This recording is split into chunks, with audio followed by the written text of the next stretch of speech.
Hey everyone, welcome to the Dram Amateur Podcast, your go-to show for everything bourbon, whiskey, rum, tequila, mezcal, and beyond. I'm your host, Jason. Join me as I journey and explore the world of alcoholic spirits. Let's get started.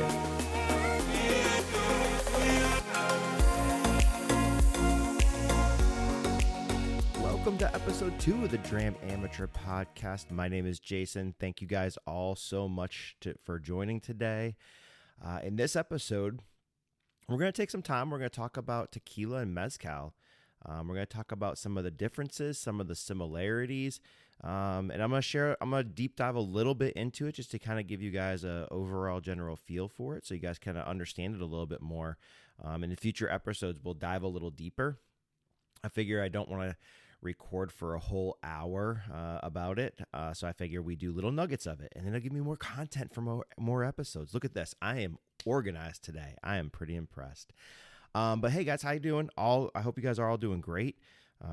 Episode 2 of this season 2, the Jason is prepared and has research done for podcast season.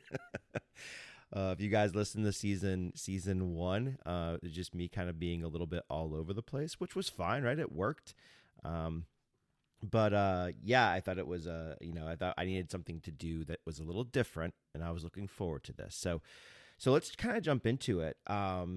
So today, first of all, before we jump into it, so I have, over the last couple weeks, I have acquired some absolutely killer bottles of rum and tequila. I will focus on the tequila only today. I will save the rum. Actually, I acquired a mezcal too. So I will save the rum and the mezcal and all of the other tequila for another day. But what I am going to do is yesterday I acquired a bottle of Cascanes Rosa Blanco. So I am pretty stoked about this. This is a Blanco from Cascanes, which, to be honest with you, is one of the best Blancos in the market. It is on the higher side as far as cost or price goes, but it's very, very delicious.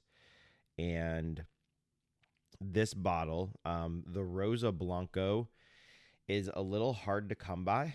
I have never seen one before, so this was just released in the more recent release. I think it was released before.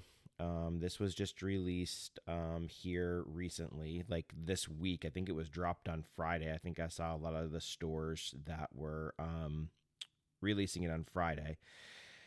It is 100 proof, so it's 50% alcohol. It is Blanco, so from Cascanes, from the Jalisco region of Mexico. It has been 2 times distilled. It was aged in French oak barrels and wine casks as well. So I have never had this. I've heard it's fantastic. The ratings on this is absolutely awesome. It is additive free. So for me, it kind of hits all the marks that I am looking for. So I'm pretty stoked to have this bottle. I saw articles this week that Cascanes is coming out with a Rosa Reposado as well, which would be pretty cool. The color on this is definitely not Blanco. It is like a I'm trying to look at it in the mirror the window. Sorry guys.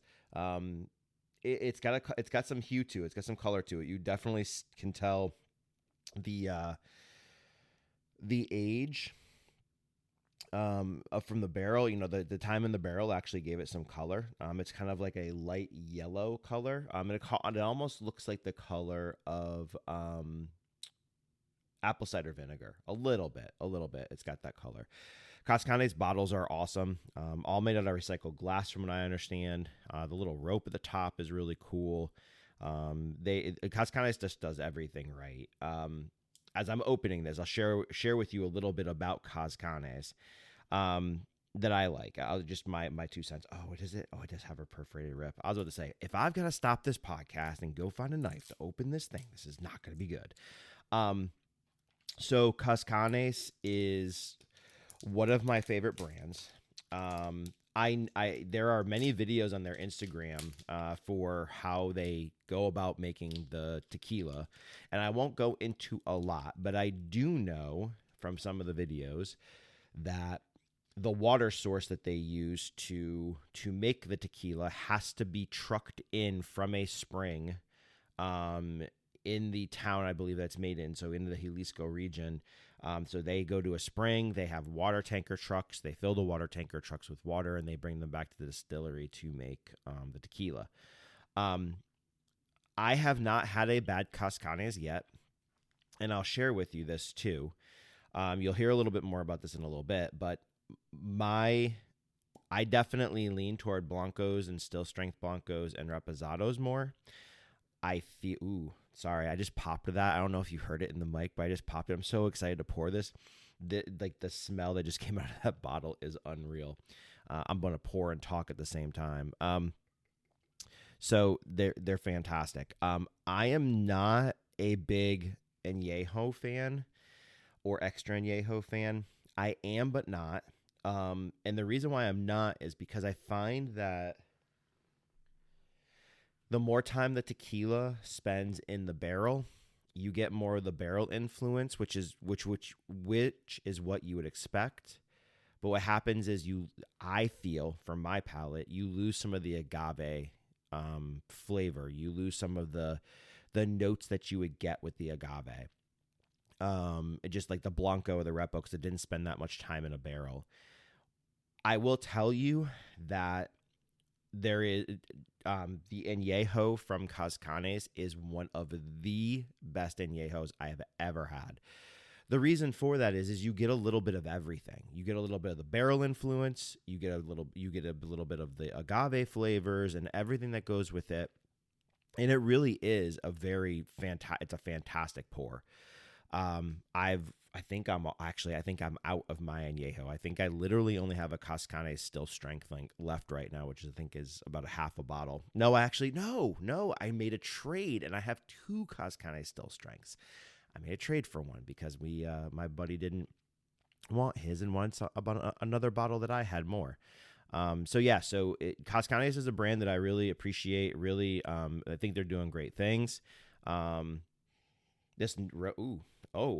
on. This Rosa Blanco on the nose as I smell it.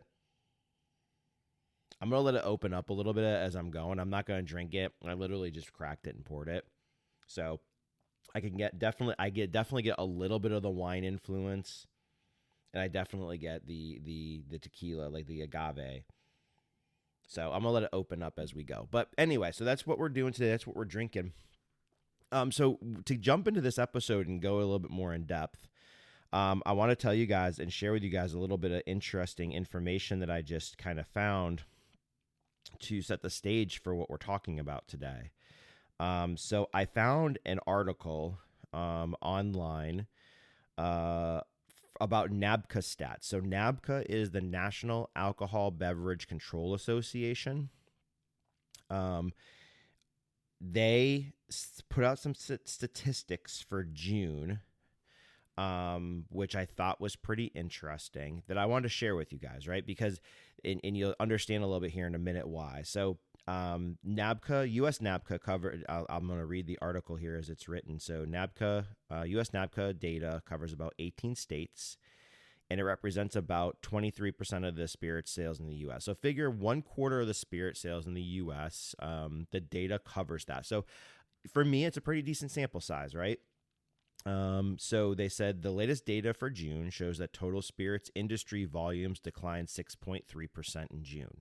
So that's total spirit. So every spirit that's made, the total industry volumes declined by 6.3%. Don't know why that is, right? There was no really kind of detail about that. And it was down 0.9% the previous month and flat year to date. So thinking about the fluctuations throughout the calendar year, it's really not too far off, but definitely June was a little lower. So it says by category, and this is what really started to pique my interest about this and kind of wanted me to talk a little bit more about tequila and mezcal. because of some of these statistics I'm about to read. So by category, vodka was down 9.2%. Whatever. Whiskey, now this is interesting, was down 8%.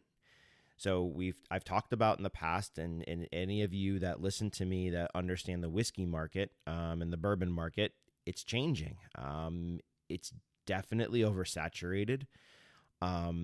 There's things that are easier to find now, or sometimes even harder to find, and like people are just burnt out on it. I had a recent case where when I met Nerds and Burbs a couple weeks ago, we walked into a store and there was single barrel four roses on a table, like, and cases of them. And he commented, he says, you know what, Jason? He says, look, a couple of years ago, like that wouldn't have been it. Like people would have flown in here to go pick up those bottles and take them home with them. So he said there's a lot of change, and he says that right there is kind of one of those indications.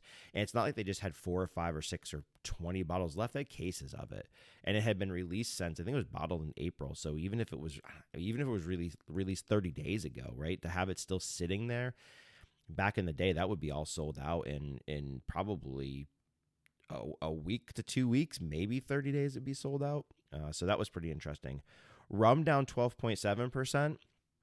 Listen, I'm gonna stand here and tell you, if you all want to stop drinking rum, and it's probably the Bacardis and all that crap, right? 12.7% down. But for those of you that are not interested in rum, that's cool. Stay far away from that category.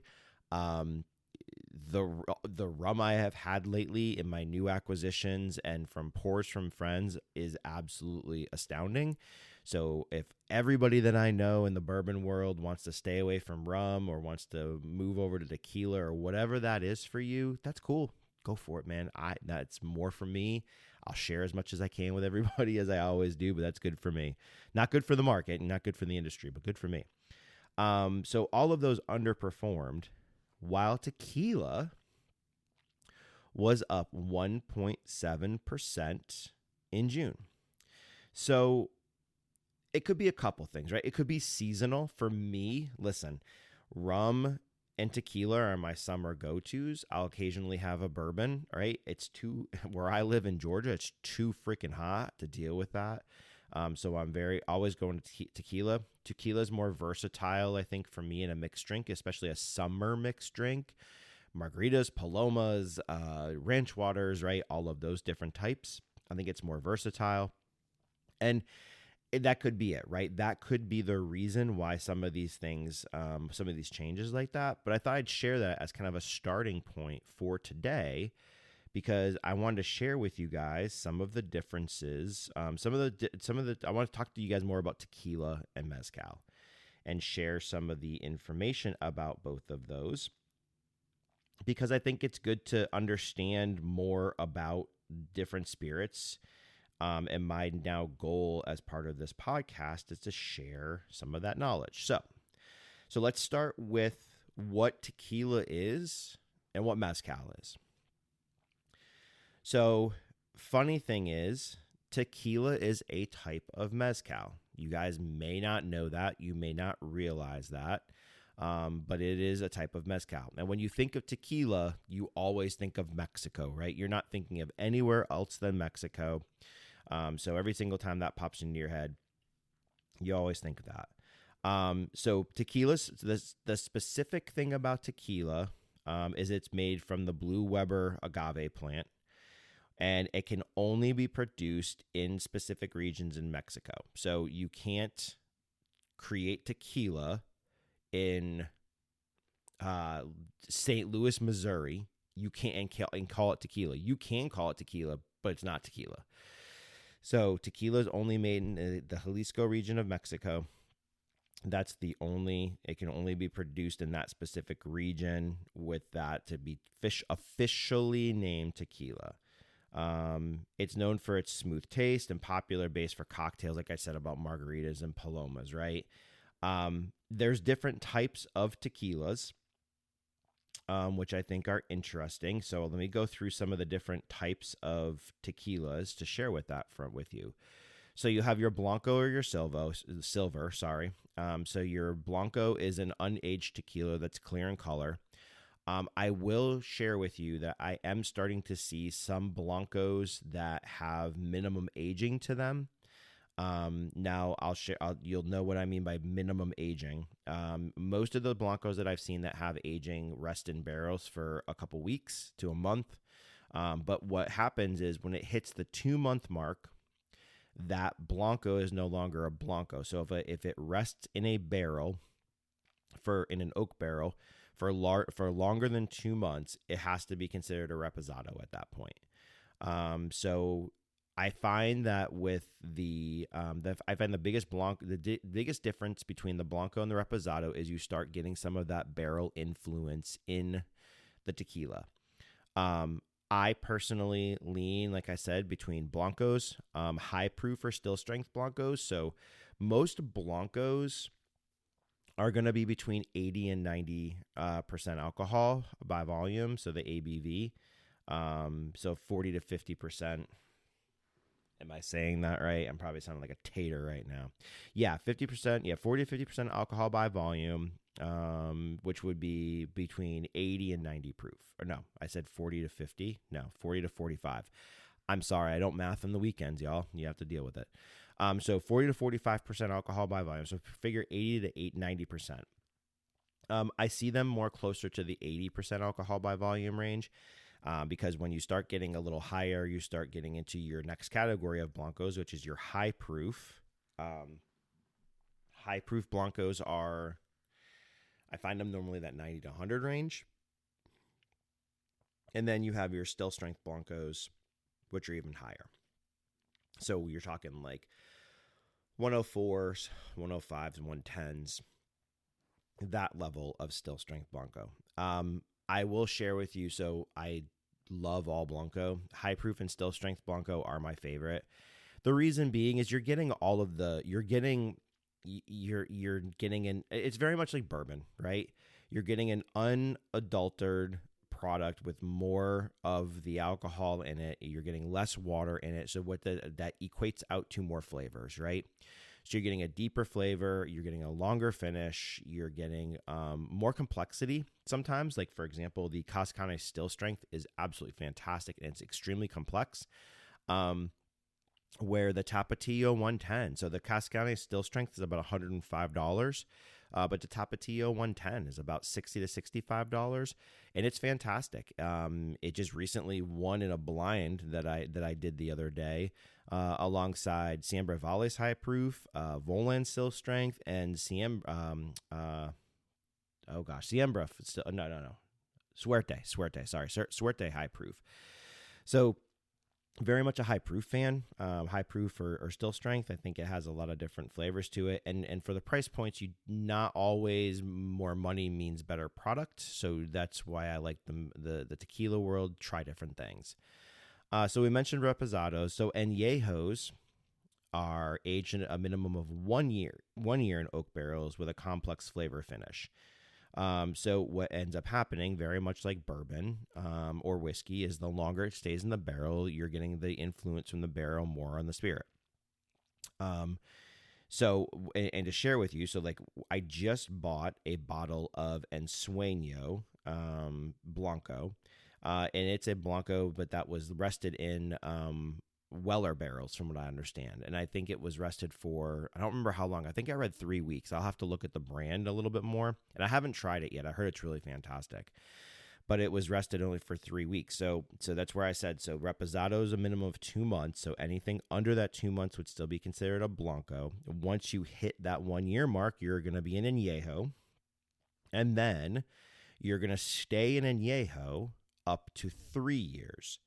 Then you become an extra añejo. So anything that's been in a barrel for 3 years or longer, that's tequila, would then be considered an extra añejo. So again, the extra añejos I have had are great, right? There's nothing wrong with them. For me, they're just not my preference. I think it takes, you get a lot more of the barrel influence. So those of you that are bourbon whiskey fans, right, if you want to start to get into this and try something different, I would recommend you starting at the Añejo Extra Añejo level. Funny thing is, that's where I started. So my rabbit hole into tequila started in Syracuse, New York, a few years ago when I walked into a bar there and sat down, and the bartender said, what can I get you guys? And I said, look, I want something different. I was looking over their menu. I hadn't fully looked at it. And she looked at me and she said, have you ever tried tequila? And I kind of chuckled and said, no. And she's like, well, what do you like about bourbon? And I told her everything I liked about bourbon. I told her some of my favorite brands. And she's like, cool. She's like, let's do that. She's like, why don't we try a bottle or a pour of, it was a Jose Cuervo de la Familia. I think it's an extra añejo, if I'm not mistaken. And she's like, let's go ahead and try that. That way you can have a kind of an entry into the tequila world. That pour, that identification of like what my palate was to matching me to something different by that bartender completely shipped me into this rabbit hole of tequila that I'm now in. As I started to discover more and more and more, I started branching out from the añejo or the extra añejo market or the añejo market. It's actually still the problem. I wouldn't say the problem with it. It can be expensive. There are some fantastic añejos and extra añejos out there, but it can be expensive, and I'm trying to stay away from that. And that's why I like the blancos and still strength blancos a little bit more than the reposados, because the entry point's a little lower, and the quality of the product's still there, right? I don't care that it's not aged. You guys, when you start to understand tequila and the different flavors that are present and how wildly different they can be, and I think you'll start to deviate from that extra añejo area. And just to kind of share some experience, the age of the agave plays a large role into everything. Plays a large role in there, but the age of the agave is one of the key factors into the flavor of the tequila. It's also one of the reasons why some of the tequila is trash. So I'll share a brand like, let's just take a big brand like Casamigos, right? They're not additive free. Their stuff, I've never had it before, but I heard it tastes like cotton candy. It tastes like other things. And therefore it's not additive free, and there's additives to it. But what they're doing, from what I understand, is they're harvesting the agave sooner than it should be. So think about picking a banana from a tree that's still green, and you're making a spirit out of that banana when it's not ripened, right? Or it's not matured enough. We don't want to say ripened. We'll just say matured enough. Whereas if you let an agave grow for 6 years, 7 years, 8 years, and then you harvest it and make tequila out of it, it will taste different. So one of the brands that is like that, and I've had this experience with the brand, and I have both bottles, so I could pour this experience for anybody that questioned it, would be Fortaleza. So Fortaleza is a tequila brand, and I'm lucky enough to have 2 bottles of Blanco. One of them was from an earlier batch, and I think it was batch like 120 or something like that, 124, somewhere around there. They label all their batches in the back, and I have batch number 150. The special thing about batch number 150 is that it is the oldest agave plant that they've made a Blanco out of. If you take a pour and a sample of the earlier batch, the 124, 126 I have, and the 150, it is noticeably different, the flavors from the agave that you get out of those bottles. It's wild. One of them is you get your citrus, you get your pepper, you get all of those, the black pepper on it, and then that's the earlier batch, and then the older batch, the 150. It is very much like green pepper, like you're getting more of a vegetal note on it, along with some of the other characteristics as well. So just the age of the agave plays a very, very significant role in that. So So that's enough about tequila right now. Let's talk about mezcal. So mezcal is, and I'm still discovering mezcal. So I'm not I'm not. First of all, I'm not an expert at anything. Hence the name of the podcast, Dram Amateur. If I'm wrong on something, please somebody correct me and tell me that I said something wrong. So yeah, that's help me out. Right? We're all growing together. Like this is me doing research and learning as I go to and sharing it with you guys. So mezcal is something that I am starting to get into a little bit more. I will be honest, and I'll share a little bit here. Let me talk about what mezcal is first. So mezcal is a broader category that encompasses tequila, as I mentioned. So tequila is a type of mezcal. It's a distilled alcoholic beverage made from the agave plant, right? And there's over 40 different varieties of agave. I think I ever read an article somewhere that there's 400 different varieties of agave. So you just don't have one type of agave. There's different types. The research that I did, I saw 40 as a number. Mezcal being like they're prominently using 40 different types of agave, even though there's a lot more different types that they mainly use 40 different types. It is made in Mexico, in different regions in Mexico. I don't know all of them. I know one's Oaxaca. I know that there's 3 or 4 other regions in Mexico that make mezcal, but I'm going to try to do that as a separate episode and talk a little bit more specifically about an individual type of spirit. So I don't want to give you guys everything at once, because then what the hell? You're not going to continue to listen. So mezcal often has a smokier flavor due to the process that they do from cooking cooking process for the agave to make the mezcal. The smoky flavor, as I mentioned, is kind of where I'm at a little bit of an internal battle in the market with mezcal right now. And maybe it's my palate, so I will go ahead and say this. I have had now 1, 2, 3, 4, 5, 6 different brands of mezcal. One brand I have several different bottles of. I am very brand specific right now in my appreciation for mezcal, which encourages me to want to continue to explore. But the other 6 brands or 5 brands that I mentioned, or I didn't mention, but I was counting 5 or 6 brands, I would not buy a bottle. Here's where I find mezcal polarizing for me in my palate.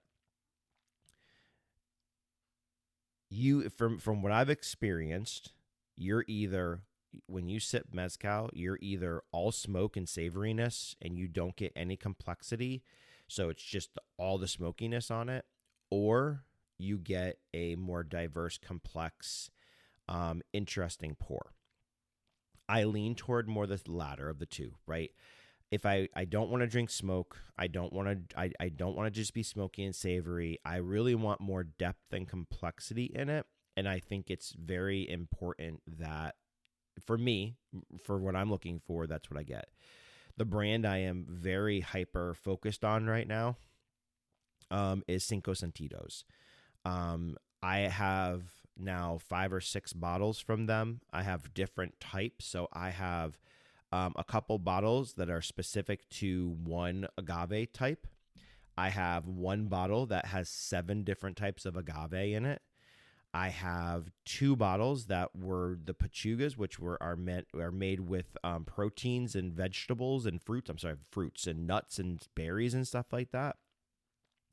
And I just acquired a new one, which we had the other night, and it was fantastic. It's this smoky, got this the jalapeno flavor to it. So it's a smoky, peppery, citrusy, but you can, for me, my palate, like I picked out the jalapeno as soon as I swallowed it. I was like, oh my gosh, it's like the rind of a jalapeno pepper, not the spiciness, but that it literally tastes like a jalapeno. It's very unique. The Cinco Sentidos brand is very diverse. It's very complex. And I think for me, it's the brand that I found the most that I've enjoyed. I really want to explore more brands, but I need to do so without buying the bottles. And here's the reason why. I do not want to have happen with mezcal what I had happen with bourbon. where you buy all kind of different kinds of bourbons and they're fine, they're great, but what ends up happening is the price point for some of these bottles, it's extremely expensive, right? And everybody doesn't have endless budgets where they can just throw money at bottles of bourbon or mezcal or whatever it might be and just hope you like it. Hope it's good. Hope that your palate matches the palate for a review of somebody else that you heard it from. My bourbon experience was very much like that. I'm not saying that there's bad pours. I only had maybe about 2 or 3 of those in my life that are truly horrible. But just there's pours that are just not for me. They're not for my palate. They're not what I'm looking for. And therefore, you start to get pretty jaded quickly. Like bourbon, for example, I have so many bottles right now that I haven't opened or I've tried and I don't like, or I've tried to sample it from somebody else. I'm like, why did I buy that bottle? And it's because you heard about it, or it was a great review, or it was this, or it was that. And then you're like, well, I paid $80 for that bottle and I don't like it. Because I've now learned from my experience with bourbon, I'm taking a step back with mezcal. I could fall deeply into the mezcal rabbit hole and buy every bottle I see on shelves, crack them all open, say, I either hate this, I love this, or whatever in between, right? I don't want to do that with mezcal. So I'm being very, very cautious. I'm lucky that I have a few good friends that are mezcal fans. So I'm going to trade some samples of mezcal, some samples of other things as well, but I'm trying to understand different brands. There are a few that I've almost purchased. There's a new brand I just discovered on Instagram. I was talking to somebody I talked to this past week about mezcal, and he was saying that he thinks I would like a certain brand because of their complexities. They're like Cinco Sentidos. And I found another brand when I was in Chattanooga hunting around that I don't know very much about, and I'm still learning. But again, I need to try samples and pours of things before I buy bottles. So it's a very, for me, unique category right now that can be very polarizing.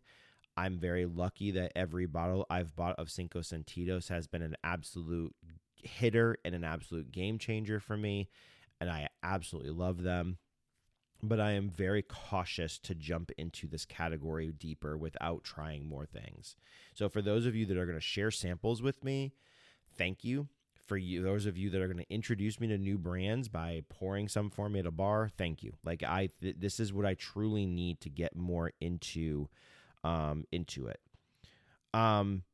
So key differences between mezcal and tequila, like I kind of talked about some of them, right? Tequila is made mostly from Blue Weber agave, where mezcal is made from a lot of different agaves. Production regions, right? So tequila can only be produced in one specific state, where Mexico has several different states where mezcal can be produced. And the taste on the tequila is generally like cleaner, sweeter, sometimes that oaky barrel taste, where with mezcal you get this smoky, earthier flavor. You get the vegetal flavors as well, but definitely pretty interesting between the two. Different things as far as like the similarities between them, right? I think that they're both made from agave, which I think is great. There's a rich history and cultural significance in Mexico between both of those different types, and I'm going to share some of those as well in future episodes. I have seen, and go research brands, right? I encourage you guys in between my next episode, go research brands. Like I think it's really interesting to see what they're doing, how they're making things. I have seen the process for making tequila from several different brands now. I have watched the bottles of mezcal that I have watched the mezcalitos make the actual mezcal, and the way they're doing it, and it's absolutely astounding the way that they do this and the environment that they're in, and the cultural significance for it. So future episodes, we'll talk a little bit more in depth about that, but I just want to kind of share some high level overviews with you about the differences between the two. A lot of mezcal, a lot from what I've seen with the mezcal is very it's artisanal. Like the way that they make it are the same production methods that they've used time and time again over the years. And that might be, I'm wondering too, as I'm looking into the category a little bit more, I'm wondering if that is a lot of the differences that I'm trying to understand between the ones I've had that I don't like and the ones I have that I do like. I know the ones I have that I do like are not mass produced. They're small batches. They're made in very artisanal methods, by hand. Like it's crazy that what I've seen video wise. If you have a chance to go check out Cinco Sentido's Instagram page, go watch some of the reels that they have up there about the production methods. So I'm wondering if the production methods there from that brand are very different than the brands I don't like, because they're maybe more produced in like not artisanal, right? Big brand, big productions, and they're missing that kind of personal touch to it, right? That's the way I like to look at it.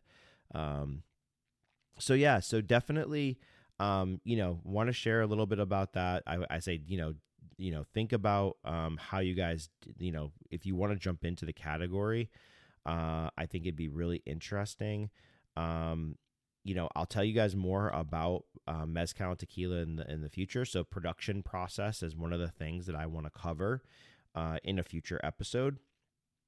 I think it would be really interesting to talk more about that and share with you guys, and maybe key in on a brand or two. Heck, I'd even love to have somebody that makes it come on the episode and interview them.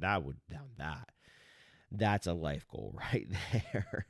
Also, I think some of the other things to kind of talk through too, some of the other ideas that I have, is talking about how the different types, the rise in popularity of it, right? I think that's going to be a key topic to talk about. The history and tradition. I think that's going to be important to kind of share a little bit about as well. And I'm going to do this not about just tequila, right? These are the kind of topics I want to talk about rum. And rum, especially the different places, the different countries it's made in. It's very different. I want to do the same thing with bourbon, right? There's stories behind bourbon as well. So I want to share some of these things with you. So I think it'd be pretty cool. I wanted to give you guys the introduction to at least tequila and mezcal to start. And then in future episodes, maybe not the next episode, but future ones, we'll talk a little bit more, and we'll go a little bit more into a deep dive on the topic. So a little bit about tequila and mezcal. So let me dump into this Cascanes Rosa Blanco. I have not had it yet. It's been sitting now as I'm sitting here talking in the podcast. So yeah, let me take a sip of this really quick and let's see what we think. I've got like an ounce in the glass. Let's see how it goes.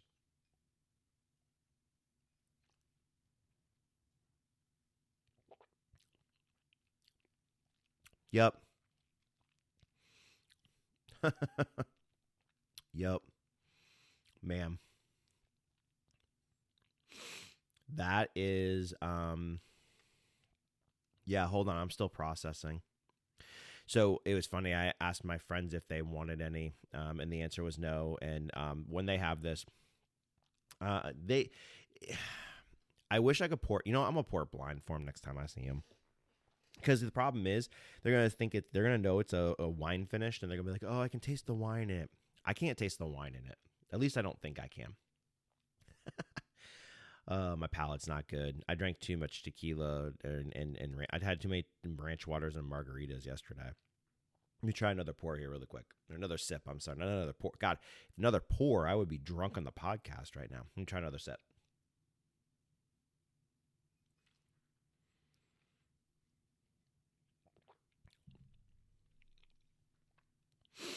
Man, that is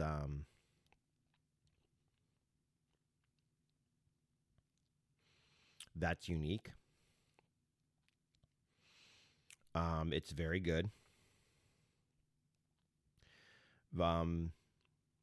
Very fruity.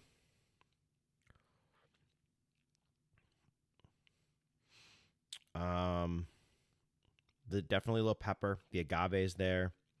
I'm definitely getting a little bit of a berry on it. Not heavy though. Like I would think that being finished in a barrel, you might get a lot of that influence. I am getting some of that influence, but not a lot.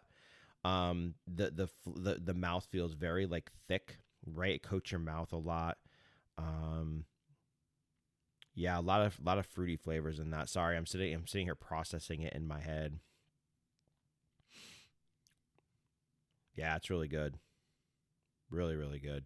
So anyway, so yeah, if you get a chance to buy a Rosa Blanco, I'm gonna take another sip here. But I would definitely say grab one bottle. I think it's unique. It's not something that's available everywhere.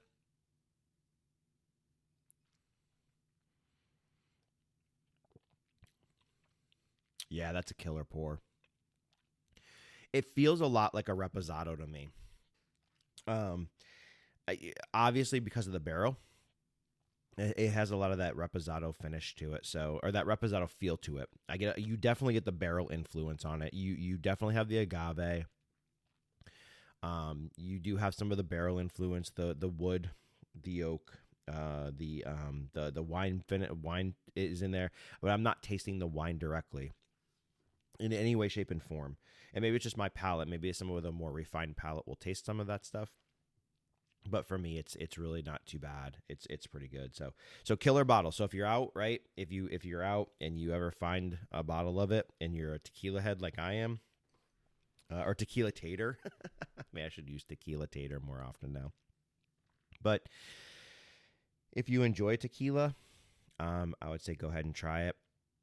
If you're a bourbon person jumping over to tequila, like I mentioned, that might be an interesting bottle for you to kind of get in on. So I'll share with you guys if you want to try it, right? So go. I would say start with añejos or extra añejos. It's going to be probably your best foot in the door to trying it if you've never had additive-free tequila before. If you have had additive-free tequila and you like it, then I might suggest going with a reposado first. And then if you have tried all of those and you're continuing to jump down the rabbit hole, maybe start looking at blancos, still strength blancos, those kind of things. And heck, if you get a chance, try a mezcal. I don't think you would be disappointed. At least in Cinco Sentidos. If you like that smokiness, you like that diversity and the complexity, definitely give them a try. As far as brands go for tequila, I would lean toward more toward Tequila Ocho, Siete Leguas, Cascanes, Suerte, Arete. I'm trying to think of all the brands that I have right now. Siembra Valley, Siembra Azul. Fantastic brand as well. Cascaween is a great brand. And there's many other ones as well. So if you ever need a suggestion or have a question about a brand, type me a message. I'll let you know if it's a good one to add to free or not. Fortaleza, if you can find it. Oh my gosh, I forgot Fortaleza. Who the hell am I? If you find Fortaleza, don't overpay for Fortaleza. There's a lot of good tequila out there. That you don't need to be overpaying for these bottles because it's allocated and hard to come by. So don't do that. If you want to overpay for it, just to say you have a bottle, go for it, but don't overpay for it. But yeah, if you have questions about it, or if you have a brand question, or hey, have you tried this before, or whatever, shoot me a message. Happy to collaborate with you guys and share. Or if you tried something wild that I haven't even had my hands on yet, or I haven't mentioned, or something good that you really enjoy, share that feedback with me too. So. All right, that'll about do it. I hope you like the new content. I hope you like the specific deep dive into something. Next episode, I have no idea what the hell I'm going to do yet. I have 1,000 ideas written down on my phone, so I'm going to pick the one that kind of speaks to me, and we'll go into it. But thanks for listening, guys. I hope you guys have a great couple weeks till the next episode comes out. Enjoy yourself. Hopefully fall starts coming and summertime ends soon because, hell, I am tired of the freaking heat and humidity. So cheers. Have a great day. Talk to you guys soon. Bye. Thank you for tuning into the Dram Amateur podcast. I hope you enjoyed our deep dive into the world of spirits.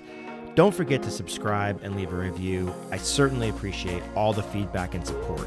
Stay tuned for more exciting episodes as we continue our exploration of bourbon, whiskey, rum, tequila, mezcal, and beyond.